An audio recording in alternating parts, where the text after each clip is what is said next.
I'm done. All All you. right, cool, excellent. Okay, okay, cool. So yeah, this next one is from Car and Driver. It's about the new Polestar 3. So first off, yeah, just to kick off the subject, we had some people been asking a few times in some previous shows, hey, can you guys talk about the Polestar? See what's going on with that. There's a few vehicles Polestar's got, so I'll give a little bit of history here in a minute. But this particular one, which is pretty recent news, is about the Polestar 3. And while it has not been officially unveiled, it's an SUV, and we'll talk a bit about it here. So this one again, yeah, from Car and Driver, Polestar 3 EV SUV powertrain, design details, and other details revealed by the CEO. So okay, cool. So the Polestar 3, so again, just as a Polestar 1, 2, 3, 4, and a 5. This is the 3, and this one is coming to, it's a little bit, it's supposed to be out in 2022. It's the SUV version. They've got a little sheet over it here. It does look pretty nice lines. You can kind of tell if you had thought, hey, is this a Polestar? It kind of does have those kind of lines from the Polestar 1 and 2. But nevertheless, this is going to be the SUV supposedly around 2022. And things that we can confirm out of this was that it was confirmed to have only 2 rows of seats. So some people had speculated, is it going to have more rows in the back? Some really small seats, if you've seen in some other cars. No, it's only 2 rows of seats. It is going to be built in South Carolina, where there's already a plant there. They're building the S60 there, so they're going to build these SUVs there as well. It will be coming in single and dual motor drive.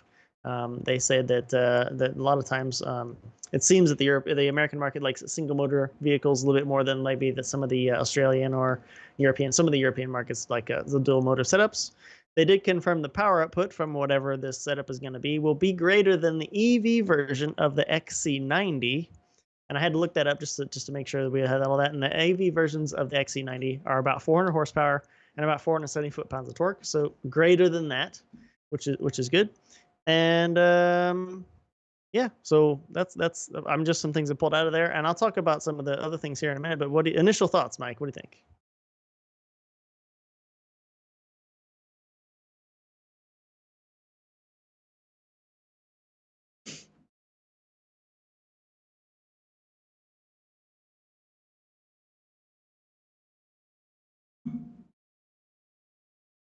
Hey, there we go. It'd be nice if I wasn't muted. Hey, there you go. I did because I coughed. Anyhow, so here's the deal. First we have to talk about the lineage, right? The lineage this is basically the electric version of Volvo, right? This is what happens when they were acquired by a Chinese company, I believe Geely, and this is their product that they're trying to put out, right? And it looks good on paper, right? Everything that they're doing right now, it looks fantastic. And they have a couple other vehicles in their lineup, and it looks like this vehicle is the Polestar 3 will follow essentially the same design structure, the same form and fit and finish that we've come to expect from the brand, including the Thor's hammers headlights and so on and so forth. So I expect the branding to be there. And when we talk about other things with Polestar, is they do have, without a doubt, probably the second best, if not the top looking EV concept, which is their 2023 Precept. Now, if this thing slots in there somewhere between the performance range of what you said, I think it was the XC90, right? And, a mid-grade SUV, the design language speaks to me that they've got a seller, right? They've got one. I don't think that they're going to miss the mark on this one because you have the branding name, you have great design, and you have the ability to deliver something in market because Polestar has been growing this brand for a little bit longer than most, and they do have other formidable models that are actually out on the market. So I think that speaks really, really well for them. Yeah, I just wanted to just again talk about a little bit like the backstory, because I know we had some other questions and comments about other manufacturers, whether they're EVs or not, about how their lineage exactly, like where they're from, and why there's something on the scene. If you've never heard of Polestar before, I was going to give you a quick, real quick bullet points of what they are. So Polestar, basically, we go all back to 1996. It was a company or a racing team called Flash Engineering, and they were working basically the British Touring Car Championship. That's where they were racing, and they had become the official Volvo team for that team. Going forward to 2005, it was renamed Polestar to represent, quote, the frozen north of Sweden with the Polestar, and also playing on the connection between pole position and the star of the race, right? So pretty cool, but still doing mostly racing stuff, but still have some ties to Volvo. Going forward to 2009, they became the official performance part manufacturer for Volvo, or developer, right? So they were actually still racing, and they still do now, but still racing then too.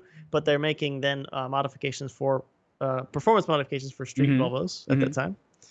And then going to 2015, actually purchased by Volvo, but the purchase left the racing arm intact. That became Cyan Racing. If you want to look that up, they're still doing Cool. racing too.